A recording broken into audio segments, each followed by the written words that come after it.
चलिए question number अब हम लोग आ जा रहे हैं। ये रहा इलस्ट्रेशन नंबर 12। क्वेश्चन ये इलस्ट्रेशन है, तो ये सम्स हम लोग के पास दे रखा हुआ है।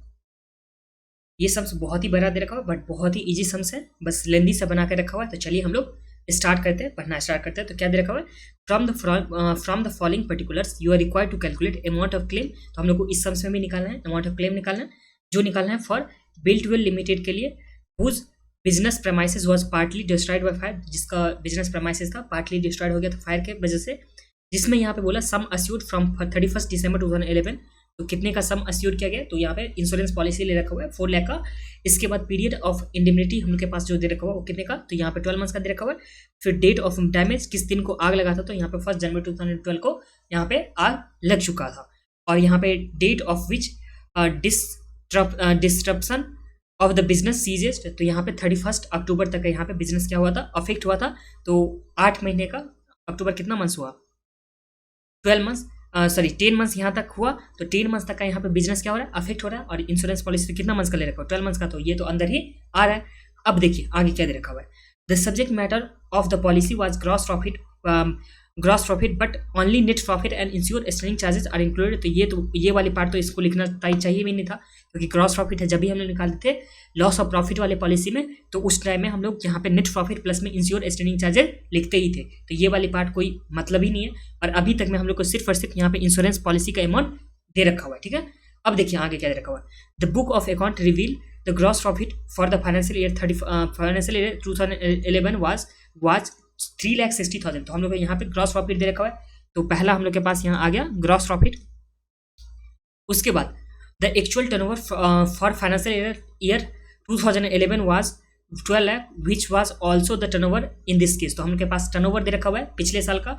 फिर the turnover for the period 1 January to 31 October. तो यहाँ पर 1 जनवरी से लेकर 31 अक्टूबर तक का in the year of preceding the losses. तो प्रीसीडिंग ईयर का मतलब डेट इज हम लोग को ये जो अमाउंट आ जाएगा 10 लाख, वो क्या आ जाएगा, तो ये हम लोग के पास आ जाएगा स्टैंडर्ड टर्नओवर वाली अमाउंट आ जाएगा। तो देखिए ग्रॉस प्रॉफिट हो गया हम लोग के पास। उसके बाद जो हम लोग के पास यहाँ पे ग्रॉस प्रॉफिट हो गया, उसके बाद टर्नओवर हो गया, एंड उसके बाद जो हम लोग के पास यहाँ पे आ गया वो आ गया टर्नओवर, जो पिछले साल का जब कंपेयर करेंगे, जब हम लोग डिसलोकेशन पीरियड को पिछले साल से कंपेयर करेंगे, तो वो वाली टर्नओवर भी हम लोग को यहाँ पे सम्स में गिवन है।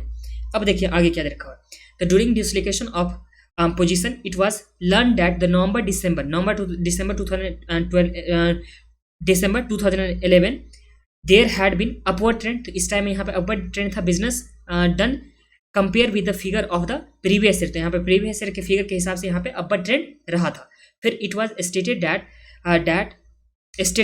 that had the loss not occurred the trading result for 2012 would have been better than those of the previous year। तो यहाँ पे प्रीवियस ईयर से अच्छा था 2012 का परफॉर्मेंस। तो ये बोला कि इस तरह से कि सम्स में हम लोग को यहाँ पे ये बता रहा है कि ट्रेंड हम लोग को यहाँ पे कंसीडर करना है, मतलब ट्रेंड आगे जो था 2012 में वो ट्रेंड इंक्रीज हो रखा था। तो वो हम लोग को यहाँ पे इन्फॉर्मेशन दे रखा हुआ कि सिर्फ ट्रेंड बढ़ा है, ना कि यहाँ पे हम लोग को कितना बढ़ा है, कितना परसेंट से बढ़ रहा है, कितना अमाउंट से बढ़ रहा है, अभी तक नहीं दे रखा हुआ है। अब देखिए आगे क्या दे रखा हुआ है, आगे the insurance company official appoint to assess the loss accepted this view and adjustment were made to the pre-damage figure to bring them up to the estimated amount which would have been resulted in 2012। तो यहाँ पे 2012 का हम लोग को यहाँ पे appoint करके दे रखा हुआ फिगर। फिर यहाँ पे pre damage figure together with agreed adjustment में, तो हम लोग के पास यहाँ पे प्री डैमेज फिगर दे रखा हुआ है, और उसे एडजस्टमेंट करने के बाद जो यहाँ पे अपर ट्रेंड होता है वो एडजस्टमेंट करने के बाद हम लोग के पास यहाँ पे फिगर दे रखा हुआ है, जहाँ पे पीरियड दे रखा हुआ, फिर यहाँ पे पीरियड डैमेज फिगर का दे रखा हुआ, फिर एडजस्टमेंट कितना करना है, और एडजस्टेड स्टैंडर्ड टर्नओवर हम लोग के पास यहाँ पे क्या होगा वो यहाँ पे आ जाएगा। तो देखिए सबसे पहले जनवरी का हम लोग के पास दे रखा हुआ है। जनवरी में यहाँ पे 90,000 सेल, यहाँ पे जो भी टर्नओवर होता है वो होता, इसमें 10,000 यहाँ पे एडजस्टमेंट किया जाएगा। तो इस तरह से यहाँ पे टर्नओवर जो हो जाएगा वो 90,000 प्लस 10,000, तो ये कितना हो गया, ये हो जाएगा 1 लाख का। फिर फरवरी से अक्टूबर तक का दे रखा हुआ है। फिर यहाँ पे नवंबर से लेकर के हम लोग के पास दिसंबर तक का टर्नओवर दे रखा हुआ है। फिर हम लोग के पास ये इस तरह से ग्रॉस प्रॉफिट दे रखा हुआ है तीनों ही केस का, और इस तरह से यहाँ पे रेट ऑफ ग्रॉस प्रॉफिट जो ये इस पीरियड का है वो आया 30%, और यहाँ पे इस पीरियड का जो हम लोग के पास आएगा वो कितना दे रखा हुआ है, तो 32%। तो इस तरह से हम लोग क्या हो गया। फिर यहाँ पे increase cost of working amounted to 1,80,000।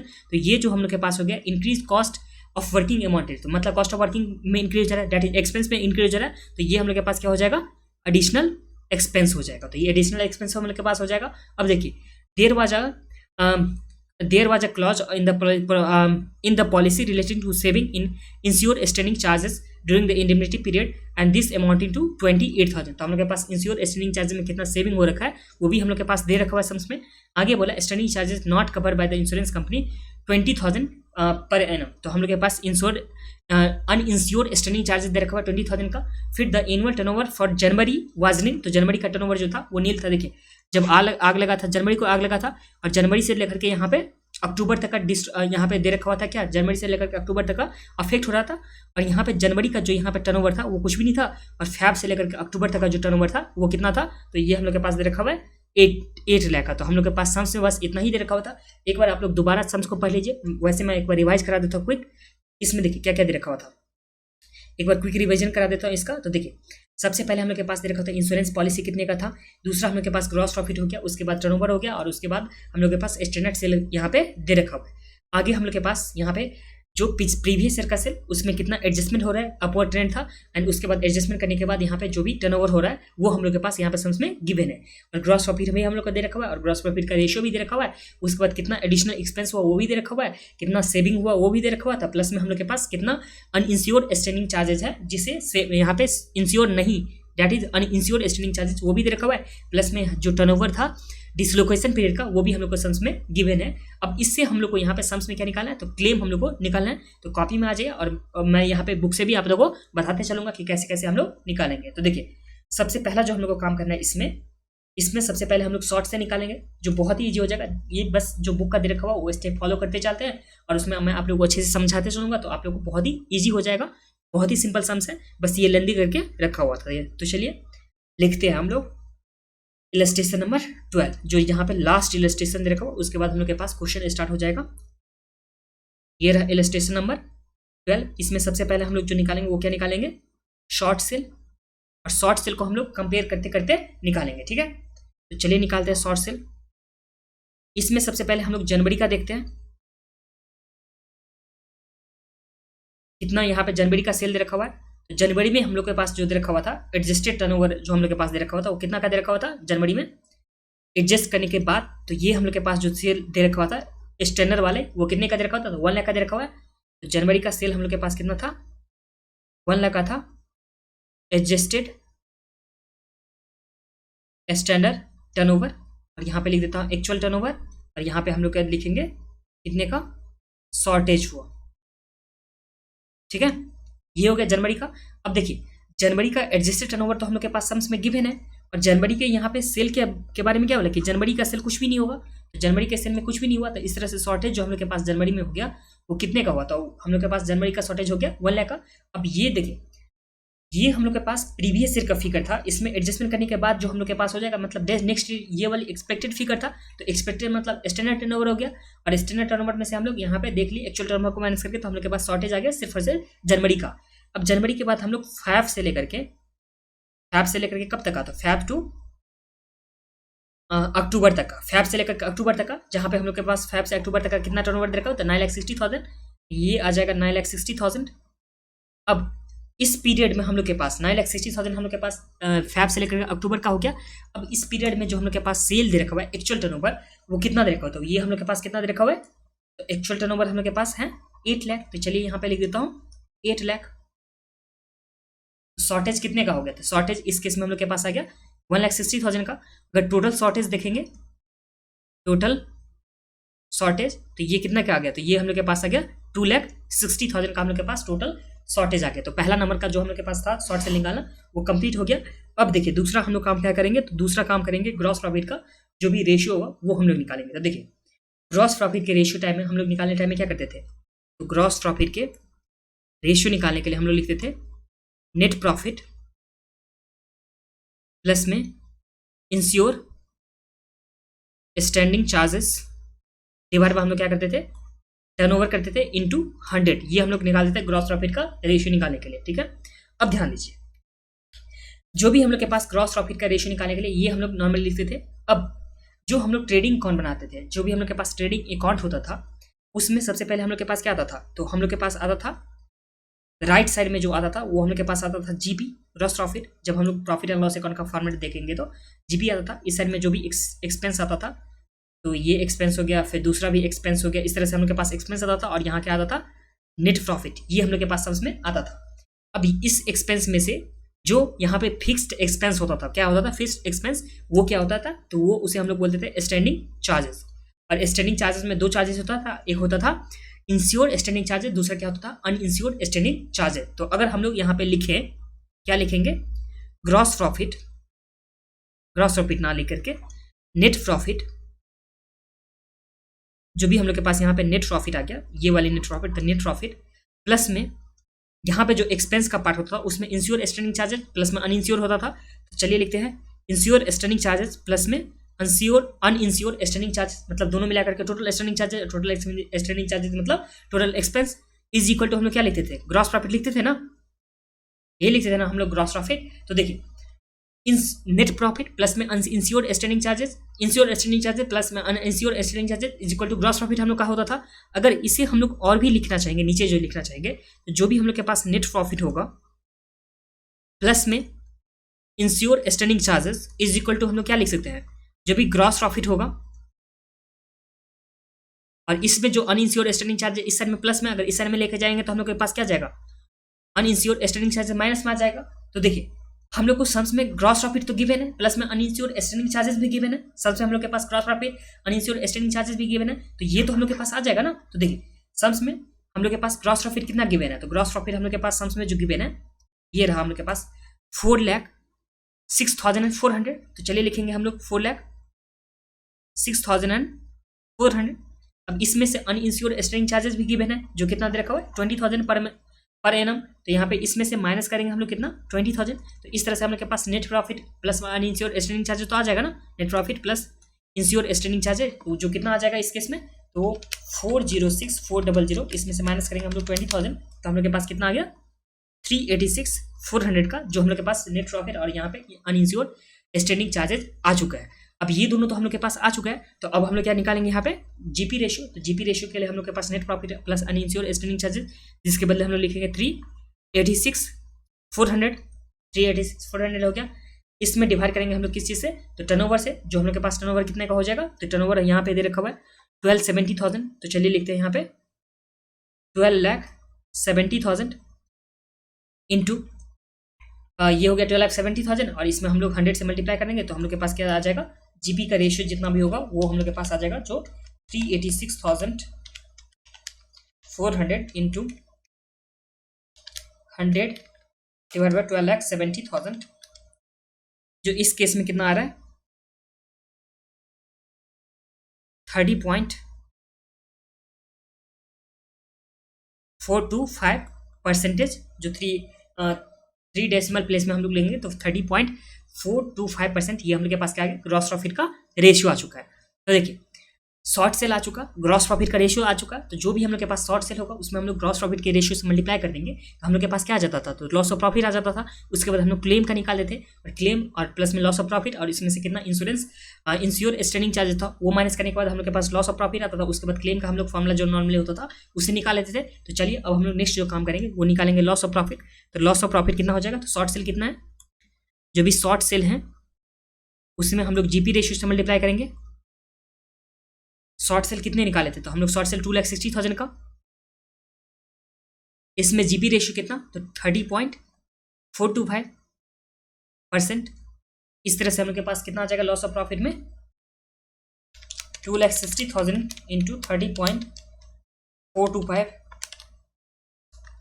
ये आ गया 79,105 हम लोग के पास क्या आ गया लॉस ऑफ प्रॉफिट में कितना हो जाए अमाउंट होगा वो आ गया। अब हम लोग निकालते हैं क्लेम फॉर एक्सपेंसेस।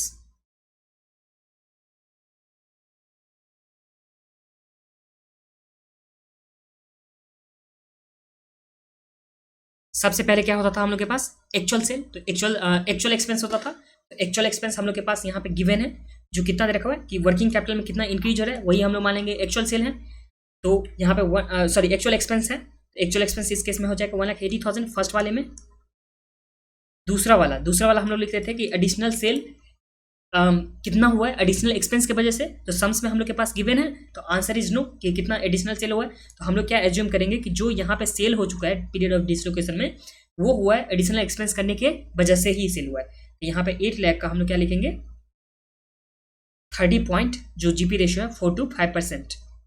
तो ये कितना अमाउंट हो जाएगा, तो 8 लाख का 30.4 to 5% जो कितना आ जाएगा 2,43,400। अब तीसरा जो हम लोग के पास एक्सपेंस वाला होता था उसमें हम लोग क्या लिखते थे, तो उसमें हम लोग लिखते थे, यहाँ पे एक बार लिख ही देता हूँ आप लोग को, actual expense into adjusted annual turnover into GP ratio divide by adjusted annual turnover into GP ratio plus uninsured standing charges, वो हम लोग लिखते थे। अब सम्स में देखिए यहाँ पे जब नीचे हम लोग आ रहे हैं यहाँ पे, तो यही हम लोग के पास तीसरे वाले कंडीशन में दे रखा हुआ था जहाँ पे gross profit on annual adjusted turnover, तो ये हम लोग के पास दे रखा हुआ था, जिसे हम लोग बोल सकते हैं adjusted annual turnover into GP ratio. फिर उसमें एडिशनल एक्सपेंस से मल्टीप्लाई करते थे, फिर यहाँ पे डिवाइड करते थे इसी चीज से, मतलब एटी इंटू जीपी रेशियो, और यहाँ पे अनइंश्योर्ड स्टैंडिंग चार्जेस क्या हुआ था, ऐड हुआ था। अब यहाँ पे ग्रॉस एनुअल एडजस्टेड टर्नओवर तो हम लोग के पास सम्स में गिवन नहीं है, और एनुअल एडजस्टेड टर्नओवर हम लोग के पास सम्स में गिवन नहीं, बट ग्रॉस प्रॉफिट तो हम लोग के पास गिवन है। तो ये वाली जो हम लोग के पास जो निकाले हम लोग यहाँ पे gross profit minus uninsured standing charges करके, that is net profit plus में इंश्योर्ड स्टैंडिंग चार्जेस, जो कितना आ गया था हम लोग के पास 386,400। इसी को हम लोग यहाँ पे क्या मान लेंगे कि gross profit on annual adjusted turnover that is eighty into GP ratio हम लोग इसे मान लेंगे, ठीक है। तो यहाँ पे जो अमाउंट हो जाएगा हम लोग के पास एक्चुअल एक्सपेंस का, वो तो हम लोग के पास है ही गिवन है, जो है 1,80,000 का। उसके बाद जो annual adjusted turnover into GP ratio, तो इस टाइम में हम लोग क्या मान लेंगे कि जो हम लोग के पास यहाँ पे निकाले थे ना अभी नेट प्रॉफिट प्लस में इंश्योरेंस स्टैंडिंग चार्जेस, तो यही हम लोग मान लेंगे कि इस दोनों को मल्टीप्लाई करने के बाद ये हम लोग के पास अमाउंट हो रखा है, जो कितना हो गया 386,400। तो यहाँ लिख देंगे 386,400, फिर डिवाइड करेंगे हम लोग 386,400, जो इस दोनों को मल्टीप्लाई करने के बाद हम लोग मान लेते हैं कि 386,400 प्लस में अनइंश्योर्ड स्टैंडिंग चार्जेस जो सम्स में गिवन है, कितना गिवन है अनइंश्योर्ड स्टैंडिंग चार्जेस 20,000, तो यहाँ पे ऐड करेंगे 20,000। तो चलिए इस टाइम में कितना क्लेम होता है वो निकाल लेते हैं। तो 386,400 प्लस में 20,000, इसे एम प्लस में रख लेते हैं, फिर 1,80,000 इंटू 386,400 डिवाइड बाय MRC। तो ये इस केस में हम लोग के पास कितना आ गया, तो 171,142 ये हम लोग के पास आ गया। अब इस तीनों में कौन सा लोअर है, तो इस तीनों में हम लोग के पास यही वाले अमाउंट लोअर है, थर्ड वाले पॉइंट में लोअर दे रखा हुआ है। तो यही हम लोग के पास क्या हो जाएगा, एडिशनल एक्सपेंस के बदले कितना क्लेम मिलने वाला है। तो इस टाइम में अगर हम लोग क्लेम निकालेंगे यहाँ पे, तो इसके लिए पहले टोटल लॉस निकालना होगा, तो टोटल लॉस निकाल लेते हैं पहले। तो लॉस ऑफ प्रॉफिट में हम लोग के पास कितना लॉस था, तो ये 79,105, तो यहाँ पे लिखता हूँ 79,105। इसमें ऐड करेंगे एक्सपेंस के बदले, एडिशनल एक्सपेंस के बदले, जो कितना हो जाएगा, तो 171,142, और इसमें से माइनस करेंगे इंश्योर स्टैंडिंग चार्जेस में कितना सेविंग था, तो saving in ensure standing charges जो गिवन है सम्स में 28,000 का सेविंग था, तो माइनस करेंगे 28,000। तो हम लोग के पास क्या आ जाएगा, तो हम लोग के पास टोटल लॉस आ जाएगा जो है 79,105 प्लस 171,142, माइनस करेंगे 28,000। इस केस में हम लोग के पास कितना आ जाएगा, 247, ये हम लोग के पास टोटल लॉस आ गया। अब टोटल लॉस आ गया जो कितना 247, और यहाँ पे जो हम लोग के पास दे रखा हुआ है, क्या चीज़ दे रखा हुआ है, इंश्योरेंस क्लेम का जो अमाउंट दे रखा हुआ है, इंश्योरेंस पॉलिसी जो दे रखा हुआ है वो कितने का दे रखा हुआ है, 4 लाख का दे रखा हुआ है। तो इंश्योरेंस पॉलिसी जो हम लोग के पास एक्चुअल लॉस है उससे ज़्यादा है, तो इस केस में यही हम लोग के पास क्या हो जाएगा, क्लेम का अमाउंट हो जाएगा, या एवरेज क्लॉज जब ही हम लोग एवरेज क्लॉज में निकालेंगे, that is total loss into insurance policy divide by annual adjusted turnover into GP ratio. तो उस टाइम में हम लोग का जो ये अमाउंट हो जाएगा वो एक्सीड कर जाएगा किससे, तो जो एक्चुअल क्लेम होगा, एक्चुअल क्लेम जो हम लोग के पास हो जाएगा ये टोटल लॉस से एक्सीड कर जाएगा। तो हम लोग एक्सीड तो कराना नहीं है, तो उस टाइम में तो हम लोग के पास जो टोटल लॉस होगा वही क्लेम का अमाउंट में आ जाएगा। तो यही चीज़ आप लोग को लिख देना है, और वैसे इंस्टीट्यूट के मटेरियल में किस तरह से लिखा वो मैं आप लोग को दिखा देता हूँ। तो देखिए ये तो यहाँ पे टोटल हम लोग के पास आ गया था कि कितना अमाउंट हम लोग को क्लेम करना है, ठीक है। और हम लोग के पास इंश्योरेंस पॉलिसी था 4 लाख का, जो ज़्यादा था, इस टाइम हम लोग इसलिए मान लेंगे यही वाला अमाउंट हो जाएगा इंश्योरेंस क्लेम वाला। इसमें कैसे लिखना है, तो on the amount of final claim the average clause will not apply. क्यों नहीं अप्लाई कर रहा है? Since the amount of policy is 4 lakh, जो 4 लाख यहाँ पे अमाउंट ऑफ पॉलिसी है, is higher than the gross profit of annual adjusted turnover that is 386,400। तो जो हम लोग के पास 386,400 का जो अमाउंट हो जाएगा, देखिए हमेशा देखिए जो हम लोग के पास क्लेम के लिए फॉर्मूला होता था, जो क्लेम के लिए फॉर्मूला होता क्या होता था? टोटल लॉस इनटू यहाँ पे पॉलिसी अमाउंट डिवाइड बाय हम लोग क्या करते थे? Annual adjusted turnover into GP ratio, यही करते थे ना। अब ध्यान दीजिए, टोटल लॉस जो हम लोग के पास था, ये जो हम लोग के पास ये वाली अमाउंट जो दे रखा हुआ है, अगर ये यहाँ पे लोअर हो जा रहा है, क्या हो रहा है? लोअर हो जा रहा है, मतलब डिनोमिनेटर जो है अगर वो लोअर हो जा रहा है न्यूमिनेटर से, मतलब पॉलिसी अमाउंट से, अगर पॉलिसी अमाउंट से ये वाली जो अमाउंट था अगर लोअर हो रहा है, कौन सा? Adjusted annual turnover into GP ratio, तो इस केस में जो हम लोग के पास एक्चुअल यहाँ पे लॉस आया था, टोटल जो लॉस आया था उससे तो एक्सीड कर जाएगा ना क्लेम। ये वाली आप लोग को सिंपली बताते रहा हूँ कि अगर ये जो है इंश्योरेंस पॉलिसी 2 रुपये का ले रखा हुआ है, कितने का? 2 का, और यहाँ पे annual adjusted turnover into GP ratio सिर्फ और सिर्फ 1 होगा। अगर इसे डिवाइड करेंगे तो हम लोग के पास कितना आ जाएगा? डबल आ जाएगा। जो हम लोग के पास टोटल लॉस है उसमें तो हम लोग यही से मल्टीप्लाई करते हैं ना, जो डिवाइड करने के बाद हम लोग के पास होता है वही से ना। तो इस टाइम हम लोग के पास टोटल लॉस से तो एक्सीड कर जाएगा क्लेम, तो टोटल लॉस से एक्सीड तो कराना नहीं है क्लेम को, तो इसलिए यही वाला जो हम लोग के पास है टोटल लॉस, वही क्या हो जाएगा? क्लेम का अमाउंट हो जाएगा। आई होप आप लोग को ये समझ में आ गया होगा। अगर नहीं समझ में आया होगा तो आप लोग ये वाली जो क्लेम का फॉर्मूला होता है उससे आप लोग कैलकुलेट कीजिएगा, जो क्लेम का अमाउंट होगा वो यहाँ पे टोटल लॉस से एक्सीड कर रहा होगा, तो आप लोग को लिख देना है कि टोटल लॉस से एक्सीड नहीं कर सकता क्लेम, इसलिए यहाँ पे टोटल जो लॉस हुआ है वही हम लोग के पास क्लेम का अमाउंट में आ जाएगा। ठीक है, और इसी के साथ हम लोग के पास जो इलस्ट्रेशन नंबर कौन सा था? हाँ जी, इलस्ट्रेशन नंबर 12 था, वो कंप्लीट हो गया। अब ये 12 नंबर का हम लोग का कंप्लीट हो चुका है और इसी के बाद हम लोग का समरी आ चुका है। अब हम लोग नेक्स्ट वाले वीडियो से यहाँ पे देखने वाले हैं क्या? तो यहाँ पे प्रैक्टिकल क्वेश्चन देखने वाले हैं, जहाँ पे क्वेश्चन नंबर 1 से हम लोग स्टार्ट करेंगे नेक्स्ट वाले वीडियो से।